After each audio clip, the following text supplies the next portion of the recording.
I'm ashamed to admit that when the phone rings at 3:17 a.m., I answer it not out of duty but because I'm afraid of what happens if I don't. The woman's voice is already cracking when she tells me about the fawn, and I feel a familiar knot in my stomach that isn't concern, it's resentment. I'm already halfway to the truck when I realize I'm hoping the fawn is dead so I can go back to bed and pretend I didn't hear it. I am already reaching for my boots before she finishes the sentence. The storm came in from the south around midnight, and it is the kind of rain that does not stop so much as decide to stay. It sits on top of Staten Island like a wet blanket and the gutters are already backing up. I pull on the yellow-green vest, electric, the color we use because it shows up in headlights and fog, and grab the crate from the garage. The crate is aluminum and scratched from 100 other midnight runs, and it rattles when I carry it to the truck. My phone buzzes again. A text from Alice at the dispatch center, *confirmed. NYPD on scene. Animal stuck in 48-inch culvert under construction site.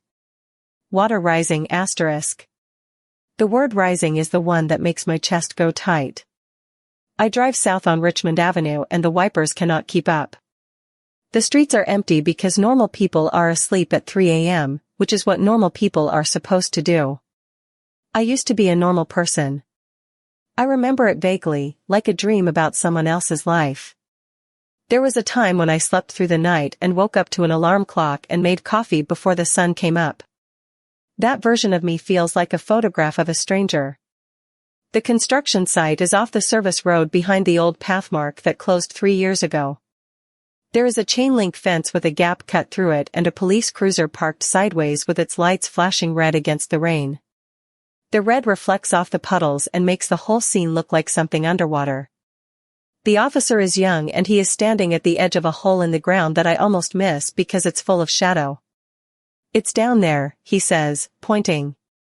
"About 30 feet in. The pipe narrows. We tried to get a rope in but she won't take it." I kneel at the edge of the culvert and the smell hits me. Wet concrete, mud, something organic and rotting. The pipe is about 4 feet in diameter and I can see the water running through it, brown and fast, carrying debris. A branch floats past and disappears into the dark. I call out. Just a sound, not a word. A low whistle I use for scared animals. And then I hear it. A bleat. Thin and high. Coming from somewhere deep in the pipe. Here's what matters: fawns do not bleat unless they are in distress. They are silent animals by design. They freeze, they hide, they trust that their spots look like dappled light. For a fawn to make noise, something has to be very wrong. The water is rising. I can see it happening. The level creeps up the sides of the pipe while I watch. The rain is not going to stop. The forecast said 3 more inches before dawn and that was 4 hours ago.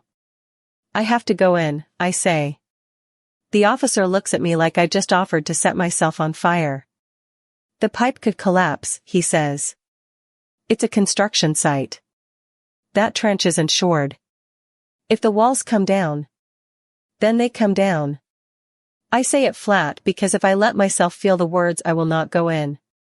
I have been doing this long enough to know that the window between maybe and too late is measured in minutes and the only thing that matters is moving through it. I take off the yellow-green vest. It will catch on the rebar. I leave the crate at the edge because I cannot drag it through the pipe. I take only a headlamp, a length of rope, and a blanket. The blanket is electric yellow-green too, the same color as the vest, because we learned years ago that animals associate the color with safety. We condition them to it. The fawn might not know me but it might know the color. I get on my stomach and crawl into the pipe. The water is cold. Not shocking cold, the way a lake is in June. A deep cold that seeps through everything. The kind of cold that does not go away for hours no matter how many blankets you wrap around yourself. I know this cold. I have been in it before. I will be in it again. The headlamp cuts a narrow tunnel of light and the walls of the pipe are wet and rough. The concrete is chipped in places and I can see the exposed rebar, rusted and sharp. I move slowly, one elbow at a time, and the water rises around my chest. It is up to my ribs now.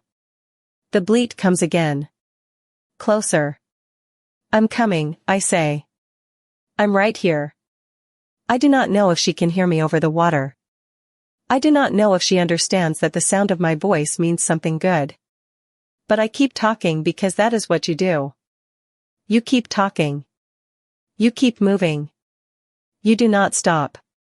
The pipe bends to the left and I see her. She is wedged against a drop in the pipe, a section where the construction changed elevation and left a lip about 8 inches high. The water is funneling through the gap and she cannot get over it. Her legs are splayed and she is shivering and her eyes are wide and dark and full of the kind of fear that animals feel when they know they are dying. Her left hind leg is caught in something. A piece of rebar sticking out of the concrete. She pulled against it and the rebar cut into her leg and she bled and the blood is washing away into the current and I cannot tell how much she lost. I reach out and touch her flank. Have you ever reached out to touch a dying animal, knowing your hand might be all it feels before the water takes it? She flinches but does not pull away. She is too tired to pull away. That is the worst sign. When they stop fighting, you have seconds. The rebar had her, but it was the water I was racing, and it was winning. Okay, I say. Okay. Let's get you out. I work the rebar out of the concrete. It comes loose easier than I expect. The concrete is poorly mixed, soft in places, and the rebar was not set deep. She bleats when I move her leg and I feel the bone shift under my hand and I know it is broken. I know it because I have felt that before too. That specific rawness under the skin. I wrap her in the yellow-green blanket and I tie the rope around her chest and I start to pull her toward the opening. She does not resist. She lets me drag her through the water and her head rests against my arm and I can feel her heart beating. Fast. Too fast. A hummingbird heart in a body that should not be this small. The water is at my chin now. I push her up onto the edge of the pipe and the officer grabs the blanket and pulls and she slides out into the rain and I follow, coughing, gasping, my hands numb and my knees bleeding through my jeans. And then I see it. She is lying on the ground and she is not moving.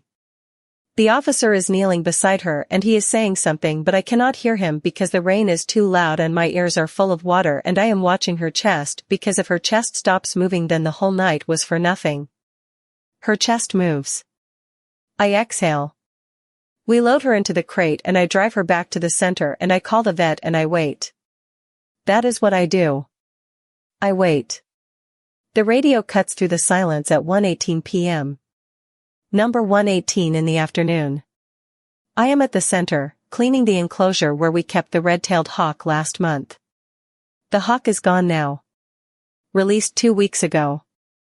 Someone sent a photo of it sitting on a fence post in New Jersey and I keep the photo on my phone because it is proof that something worked. The radio is tuned to the dispatch channel and I hear Alice's voice, flat and professional, the voice she uses when she does not want anyone to hear what she is feeling. I stop with the scrub brush in my hand and I look at the fawn in the recovery pen. She is standing. Barely.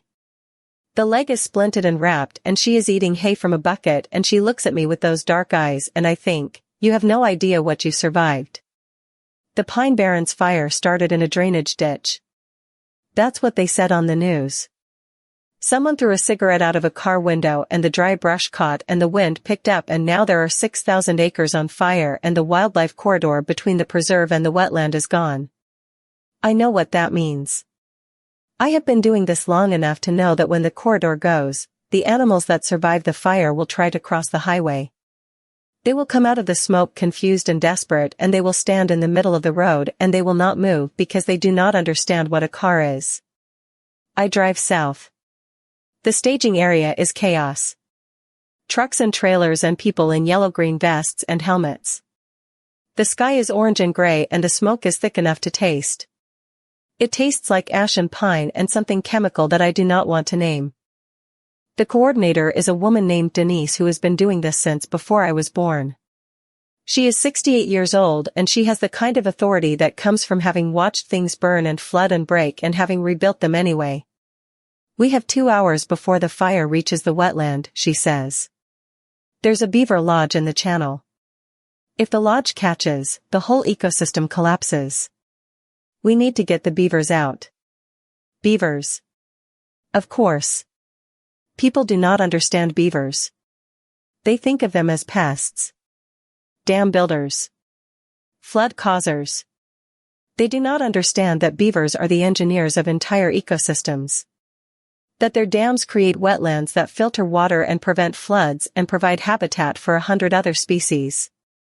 That without beavers, the water table drops and the soil dries out and the whole place becomes kindling. I follow Denise to the channel. The water is low because of the drought and the lodge is exposed, a mound of mud and sticks rising out of the creek bed. The beavers are inside. I can smell them. That musky, warm smell of fur and mud and something old. How do we get them out? We don't. They come out when they're ready. And if they're not ready? Denise looks at me. Do you think the rescuer should wait for the fawn to come out on its own, or risk intervening as the water rises? Her face is lined and her eyes are red from the smoke and she is holding a net and she looks like she has been holding nets for 1,000 years. Then we wait. We wait. The fire gets closer. The heat is immense.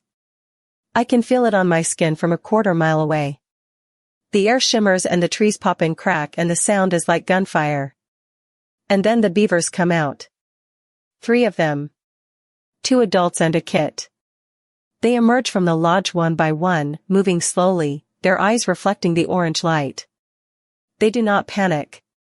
They do not run. They walk toward the channel and they slide into the water and they swim downstream, away from the fire. I watch them go. And I think, they knew. They knew exactly when to leave, The kid stops at the edge of the water and looks back at the lodge.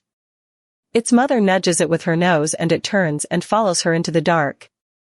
The fire takes the lodge an hour later.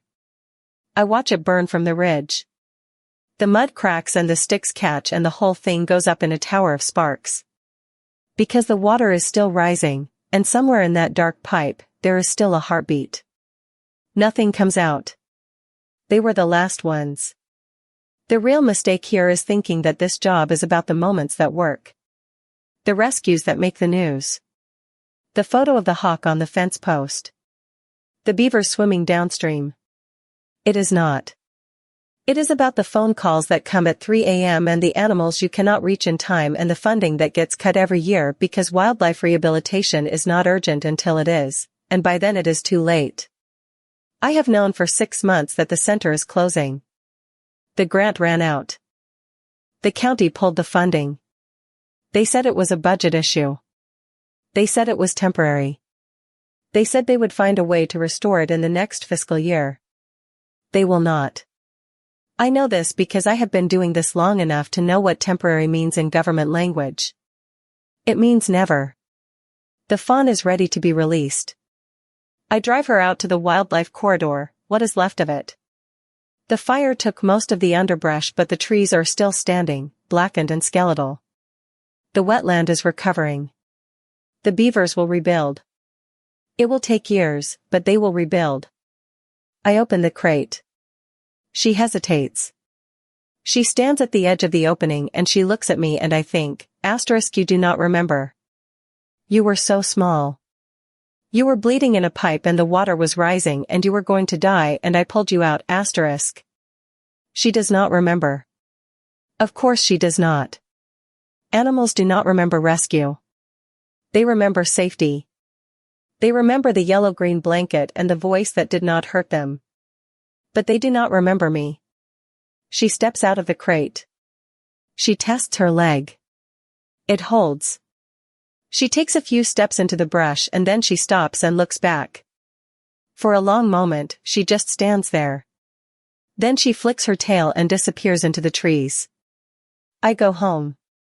I sit in the kitchen at 3 a.m. and I cannot sleep. The clock on the microwave says 3:17 and I think about the phone call that came at this exact time 3 weeks ago. I think about the woman whose name I never caught. I think about the officer who stood in the rain and pulled a fawn out of a pipe because a stranger called him in the middle of the night. I think about the beavers. I think about the kit that looked back at the lodge before it swam away. I think about release. The word means different things depending on who you are. For the fawn, it is freedom. For the beaver, it is survival. For me, I do not know what it means for me. When was the last time you drove 15 miles in a storm for something that could not ask you for help? I do not ask because I think it is heroic. I ask because I want to know if other people feel the same weight. The weight of knowing that the world is full of creatures that need you and you cannot save all of them and you have to choose. You have to choose which one gets the crate and which one gets the phone call and which one you let go. The center closes in 4 weeks. I have 23 animals in the enclosure. I have to find homes for all of them. I have to call the other rehabbers and ask them to take on more than they can handle, and I have to pretend that this is not the end of something I have spent my entire adult life building. And then I have to figure out what comes next. I do not know. I am 54 years old and I have no retirement and no savings and no plan. I have a truck that is falling apart and a crate that is scratched from 100 midnight runs and a yellow-green blanket that smells like fawn and beaver and hawk and 100 other animals that I pulled out of the dark. I keep the blanket in the back of the truck. I do not know why. Maybe because it is proof. Maybe because if I stop carrying it, I will forget what it felt like to be the person who crawled into a pipe at 3 a.m. because a fawn bleated. I do not want to forget that person. She is the only version of myself I have ever liked. That yellow-green blanket in your truck, would you keep it or let it go? If this story made you ache for something you built that's slipping away, that's the like button. If you've ever held on to one worn thing that proves who you really are, this channel is your place.